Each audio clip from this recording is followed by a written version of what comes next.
Everybody, for those of you looking to get a new gaming case for your computer, check out these three options. So up first is probably the most normal looking, which is this Thermaltake Tower.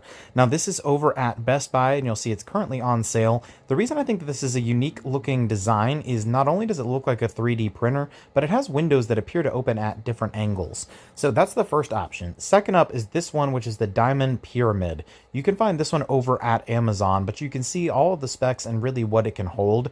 Definitely a very unique design that I do not see much, if at all. And then lastly, we have this one here, which is a really unique case. I don't think it's my favorite, but I'm putting it out here because it is a very, very unique look and design. I would love to know your thoughts. Is there one that you think is more unique or weird? Let me know in the comment box below.